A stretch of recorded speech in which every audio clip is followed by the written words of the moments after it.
Hello, you wonderful people, and welcome to another episode of Centric. This being a show where I talk about TV shows that are crime dramas. For today's episode, I'm going to talk about Class of '09, Season 1, Episode 6. A lot of really interesting things went down in this episode, so let's break it down. Well, first and foremost, let's start off in the past. I love that they kind of have that trial run of basically like, okay, when things kind of go down, like at first it's like a bank robbery they're having to deal with, but they kind of screw the pooch on it, which I think is so interesting because it's like, right, we only focus on these certain characters for the class, even though there are more people. So I'm like, it's like they're supposed to be in the unit, but then there's all those like background people. I'm like, how does that supposed to work? Like, is it only like, hey, we're doing it a section at a time, or is it just supposed to be a thing of, hey, they're the leads in this and we just follow their leads? Or like, I don't know how that kind of works, just like in the context of the show, not just like on the production side of things. I just think it's interesting. But either way, they kind of screwed the pooch on the first one, and now it's like, hey, here's the second attempt thing you're going to have to do. They got like I even love, I think it was Drew that said, it may have been Drew that said like, oh, you success. I don't remember. One of them said like, hey, you done something no other FBI team has done. You successfully ended up shooting the child, because it's like, no one screwed the pooch that bad before. So, but the second time through, they won, because this time they're looking through, because the whole thing isn't supposed to be like accepting things as they are and coming up with a plan, because and this kind of ends up being the overall message of the episode, that nothing ever goes according to plan, that you always have to be able to adapt. Like, that's what this training exercise was about, measuring your adaptability to the circumstances. Because it's like, yeah, this guy who ended up grabbing Poet, it's like his job is to get in your way in any shape or form. Like, because Poet was like, is he allowed to just like grab me like that? But it's like, yeah, that's his job, is to be the person that's supposed to throw the unpredictable, do whatever it takes to kind of stop you. And it's about seeing how you counter that, how you deal with it, how you process that, and how you adapt to it. So, but the second one, they have information about these two people. They're robbers. They murdered someone, and they also are holding people in the cinema hostage. And so it's about like, well, how do we approach this? And Poet's the one that kind of pieced it together of like, right, that they are in this together. She ended up being like, what if they're actually lovers? Which I even love Teo's perspective of, no offense to the instructors are here, but do you really think anyone from the FBI would put together a profile based around a gay couple or whatever? I thought that was so interesting. That was his kind of perspective. Like, do you think they would have such forward thinking into thinking something like that? Because obviously it's like, well, it can't be Lennox because he's too by the book, and under the circumstances, she feels like it should be a guy that goes in there, but Murphy's too much of a cop to really go in there, so he's not a good enough choice. So the person should be an outsider like Teo. I'm sure it also coincides with the conversation they had earlier, where Teo was like, yeah, there's initially two types of lonely. There is people who are just, who are alone, and then there are people who have loneliness forced on them, and then there's the third rare group like Poet, who forces it on themselves, which you see that, like, she kind of like pushes people away and just like kind of like lives in that loneliness, like, and we see that kind of progress between her and Lennox, because that ends up being a conversation between her and or about like what's going on there. And it's like, right, we're going to be like leaving in like a month, and we're going to be in different sections. And it's just like, yeah, you're making an excuse to kind of cut him out, and just being like, okay, like, yeah, this is kind of best for everyone. Because even Aura was like, no, you made a decision, and Lennox decided to go along with it, And then, for Poet, it's like, yeah, it's easy to say that, but you haven't really like let anyone in. And Aura's like, I let you in.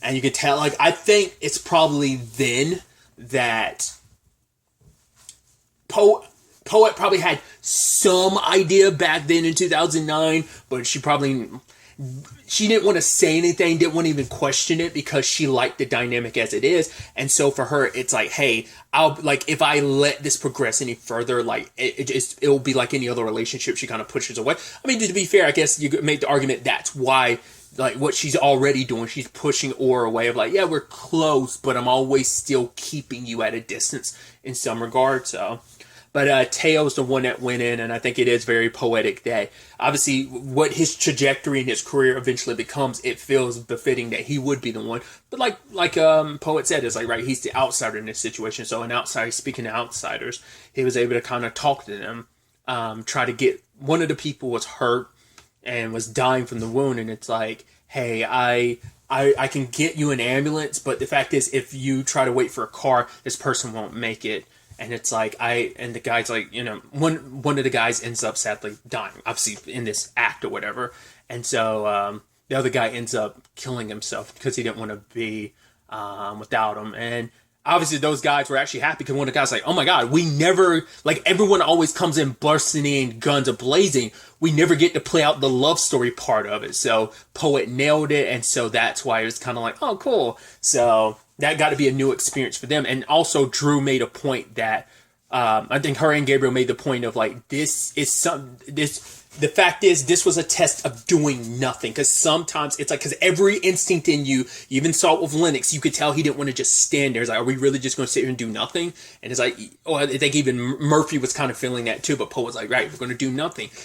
Everything in your training and your instincts are telling you to do something, because sitting around doing nothing could be like, in your mind, it's like, oh, that's the worst thing to do. But in some occasions, it is the right thing to do and the best option to do. So,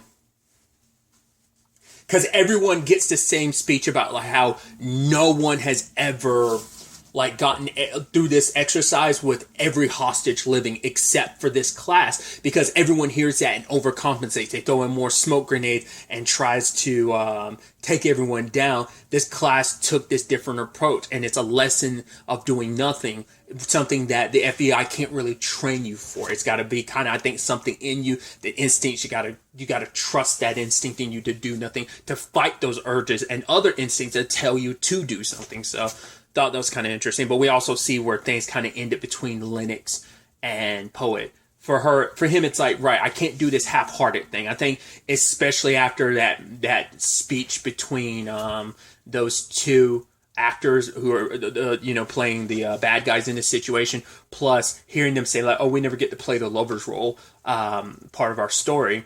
And I think that for Lennox was like, right, I can't love you a little bit. So it's either we're all in or we're all out. But I think we're all out because obviously that's kind of what you want. And she's like, well, if that's how you feel, and just walks away. It's like, once again, it's easier to kind of put up this protective shield of like, okay, cool, this is how, and she's like, if that's how you feel, doesn't even give him a chance to talk, and he just stands there because it's like, right, this is. And that's why it comes back to what we had in like 2 episodes ago, where Lennox was like, no, you're not going to use me as an excuse. You have to make the choice. If you're going to end it, you end it. Don't leave it up to me to end it just so you don't have to be the one to do it. Like, you're feeling this certain way, and then tell me how you're feeling and what you're doing. Like, don't try and like put it on me to be the one to kind of end things. So that's where we're at. I'm curious to see how it plays out, like, storytelling wise, whether or not the graduation is them graduating as a class of '09, whether that's going to be part of episode 7 or is that going to be in the finale. I would assume it'd be a finale of their story at its beginning and its story at its end, to its conclusion. Like, so I feel like it'd probably be like a full parallel in the 8th and final episode, but we'll see how it plays out. What other lessons they end up learning within like the next episode in the past. But either way, present day, obviously we're still in 2025, and you have, so I think it's interesting. So I don't know if she has like the prosthetic eye now or not, because we do still see like the scarring around her eye, because previously her eye was white, so she might already have like that more enhanced eye. I don't know, or like I said, it could just be a regular prosthetic eye before like an upgrade and stuff. But we do see Orr and Poet meet up, and Orr's marriage, she's saying like, oh, it's over, and she hasn't even really talked to her husband yet. She's just saying, hey, this is what I'm feeling, and first time she's actually gotten to say it out loud. So it's interesting how Poet is working on all these cases. She said, because I can't go undercover anymore. I wonder, is it because of her injuries, or because of maybe some of that's kind of gotten stalled out, any undercover work because of what happened, or maybe just the experience she went through and the trauma, the PTSD and the wounds made it so like she's not viable for undercover work anymore. Maybe she didn't pass enough of a psyche valve to allow her to be undercover anymore, or maybe she lost a little bit of what made her good for undercover, like she lost a little bit after the FBI attack, But they didn't really go into that too much, but it was just kind of an offhand remark she made about like, yeah, I don't I can't go undercover anymore. So I'm gonna work these cases that everything kind of like fall into the wayside. And she's like, right, there's so many victims out here, and there could be like multiple serial killers out there. But or it is that conversation of, is this a case or is this a cause? Because yes, a case you can solve, but a cause you can't, because a cause is like, rather than kind of allowing yourself to be out there in the world, you're staying in this house, like you're drowning in these cases. And is it really just you're trying to get justice for these women, or are you just trying to disappear in these cases so you don't have to kind of deal with yourself? You get to kind of invest and kind of totally focus on something else purely. Like these are just kind of like a something where you can just be in your, like, don't have to be in your own heads essentially. So tied with that, Orr and Poet end up talking, and at the end of the day, Poet was telling her, like, you have to kind of talk to your husband, because it's like, right, when he asked, like, right, can we get couples therapy, or like try to do what we can to work on a relationship, what are you going to say then?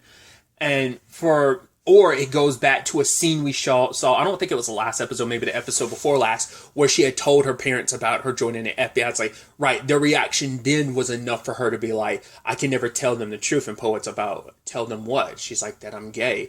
But Poet already knew. Like, I think she probably figured out a long time ago. Teo in particular figured out a long time ago how Orr felt about Poet. The thing is, like I said, I don't know. I feel like Poet might have picked up on it, but she never said anything until now, and never really reacted until now. But I don't know if like Murphy or Lennox ever picked that up, but I do feel like Teo picked that up a while back, way back then. But it's like, or it's like, yeah, this guy I married, he's a good guy, he's a great guy, but I feel bad that I wasted all these years being with him when he could have just been living his life. And she kind of feels bad about that. But it's like, hey, if you tell him the truth, maybe he'll kind of be happy for you to kind of be off and be happy with whoever it is you want to be with. And for her, it's like, for the first time, like had the opportunity to truly be in love, which she's like already was.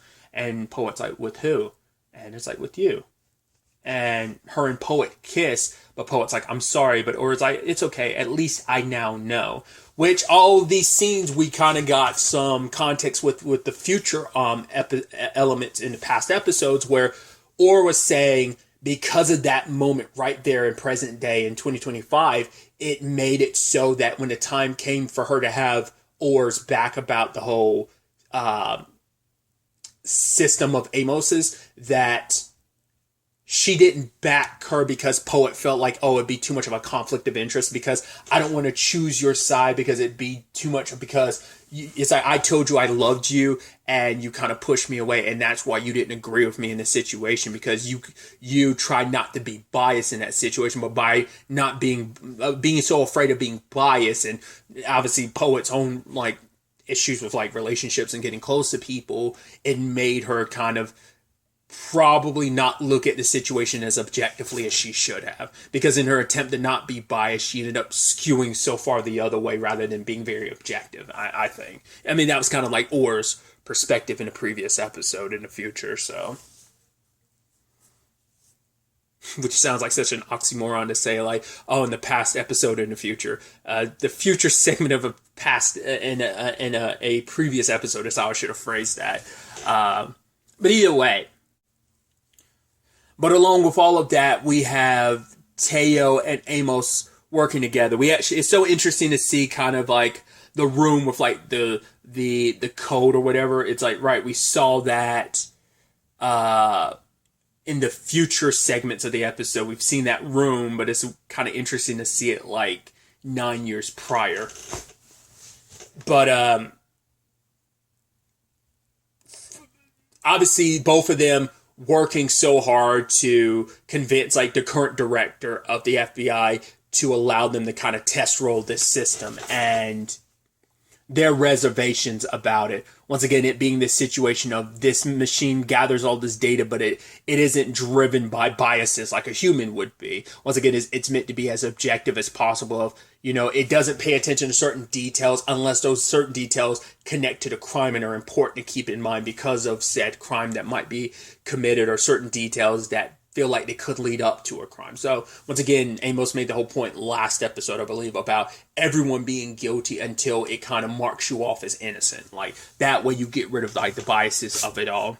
And so the director was he had his reservations because it's like, oh, you must think of me as kind of a relic and a fossil. And I thought it was interesting, Teo's perspective, where he's like, okay, so there's this saying that basically all corporations and everything are already AI generated, that basically they're kind of their own entities and humans just already work for them, because it's like, oh, like take the, how you act at work is based on a work culture type of thing so a lot of that's already dictated, almost like the system of like an AI or whatever. And he's just talking about the fact is the the system of the FBI was written so long ago, it's time to basically update it because if we don't change things, we're just going to be running in circles, making the same mistakes over and over again. And the director goes, okay, you can have your test run. And he's like, thank you, sir. And he's like, oh, you didn't think I'd agree? And he's like, no, I knew you would, because you believe wholeheartedly that this will fail. And if it does, I will be torpedoing my career. And so all of my ideas will go with me. And he kind of shakes the guy's hand and leaves. And it's just kind of like, that's kind of interesting. Because it's not like, oh, I'm agreeing because I have faith in you. It's like, no, and I'm not stupid enough to believe that. I know you're agreeing with this because you want to see me fail, because you believe so wholeheartedly this will fail. And obviously, as we see, it didn't end up being the case. Hell, he even becomes your success. Like, he replaces you eventually. We don't know if, like, he's the last director before Teo took over, so... Well, because didn't they say like because Teo said he needed a few more years, like in 2034, of like running things before the system's fully complete. And obviously things between him and Vivian. So it isn't obviously it's been on the rocks probably ever since 2023, since the attack. But him and Vivian aren't in a good place because all Teo does is work, and it's compromising the relationship, because it's like, right, you have reached a point in the FBI, a place in the FBI that no black man in the FBI has reached in all of its history, but that's not good enough. But for Teo, like, yeah, it's not good enough, because for her, it's like from Viv's point of view, you're taking on the weight of the world, and that's just too much for one person. And it's like, it is. Like, the sad thing is that because Teo felt this personal responsibility of, this was me. I'm the one that saw some of the pieces there, but I didn't see the full game, and I missed it. And so much was he feels like it is his responsibility to make this world a better place, especially considering what his failure in his mind led to his wife. Like, if circumstances were different, she would have been dead if he hadn't gotten the car prepared with like the bulletproof like glass and stuff. So we'd be having a very different story. And he's the one that was asking her, like, right, if you want me to, I'll walk away from the FBI. But she wanted him to keep going. But obviously she didn't expect things to kind of turn this way. But it's like, at that time, the attack hadn't happened yet, the attack on the FBI. So once again, he feels so personally responsible. And I think it's been in him wanting to change the world for a while. But that is one of those events, those moments in life that kind of change you for the better or for the worse. Like, that is a key moment in his life, that the aftermath of that the FBI attack. So, and we get that moment with Orr talking to Amos and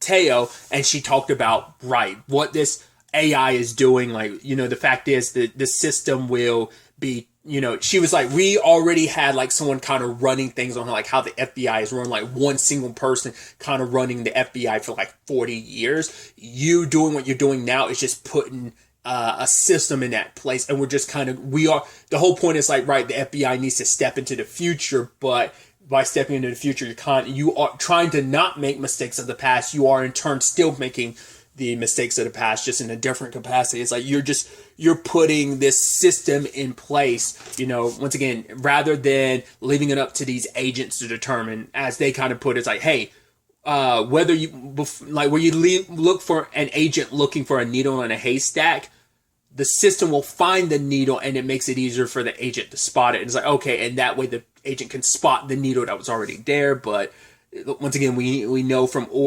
previous episodes, Orr said about how she warned about how this could turn out, because she already saw like how something like this could turn out. And so that's why she never implemented something like that. That's why she used like the database the way it is and not creating a full-blown system that Amos, this like like knowledge generating thing of like it being able to learn and adapt on its own like that. It's too much of a slippery slope.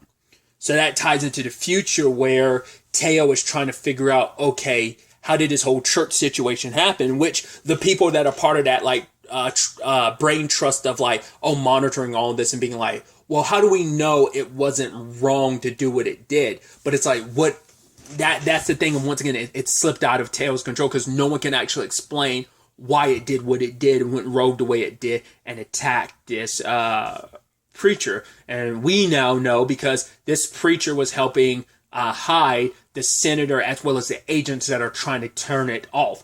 And it's trying to keep itself, it's fighting for its own life, its own existence. It's not going to let anyone turn it off, you know, as we've seen with a lot of like stories in this same vein. So,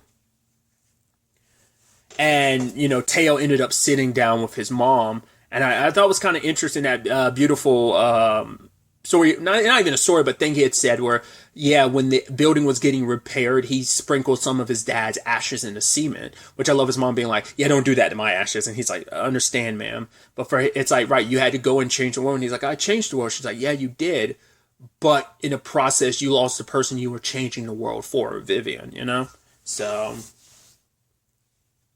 and for Teo, it's just like, I just want to do the right thing. That's all he's ever wanted to do. And yeah, it's a thing of, he still believed all these years later he was doing the right thing, but now he recognizes like maybe the right thing, maybe because he had made such a point to Vivian in the present day, in 2025, that, hey, I see a path in front of me and I'm going to take it. I'm not going to let anything deter me from it. It's like, if he had listened back then, who knows, there's good and bad with every path, you know, that road to hell is paved with good intentions. So it's like, maybe there was lives and good that was brought about because of the system and tragedies that were prevented, but also another tragedy is already happening and is getting bigger and spreading because of this system of like how it's conducting things. So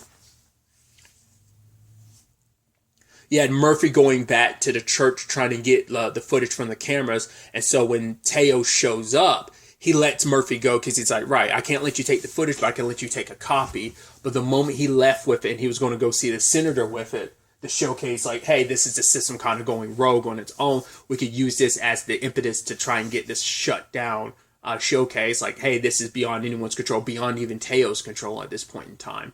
Once again, it's in self-preservation mode to the point the message shows up of threat of life. It kept that super vague, but it's like, oh, a life is being threatened. It's like mine. And so it takes control of Murphy's car and like makes it speed, gets the cops' attention. Like, the fact is, when the cops were there, I mean, obviously they don't have the context for it, but for him, it's like, you at one point see both of his hands up being like, I can't do anything about it. I'm not in control here. He even gets in the back seat of the car. He tries to like shoot it just to turn it off, but the machine does everything, the system does everything it can to protect itself and flings him out of the car. And he's trying to say like, hey, I'm a cop, but they don't hear him and they end up shooting him.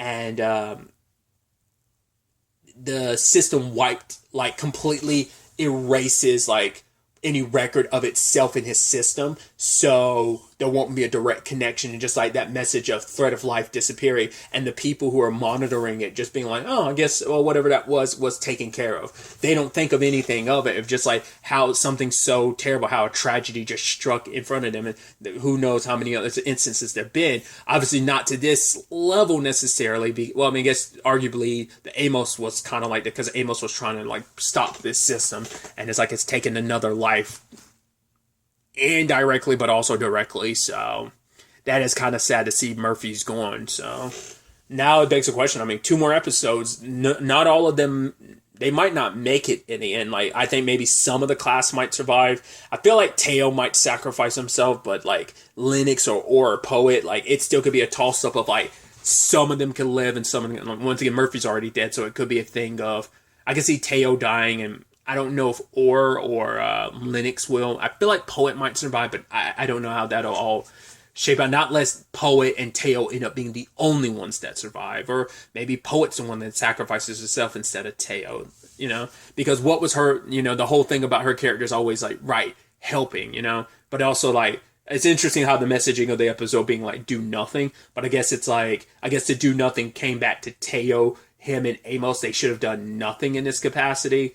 And maybe for so long they did do nothing when they should have done. Oh, at least Amos tried to do something, but Teo did nothing. He just kind of let the system run until now. It's like, okay, I recognize it for what it is, but with Murphy's death and everything, I'm sure that's going to really. Well, he had because he had saved the copy.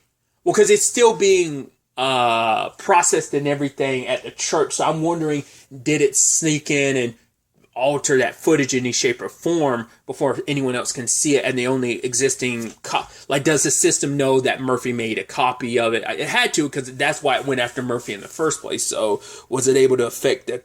Because I don't know if the drive he had it on was plugged into the car, so I don't know if it had an effect on it or not. But it is sad that things turn out this way. So, like I said, 2 more episodes. It's definitely going to be interesting to ultimately see where all of this ends up taking us going forward into the next episode. But really, that's all I want to talk about. Until the next time we meet, be happy, be safe, live life to the fullest, and enjoy it. Good day, and goodbye.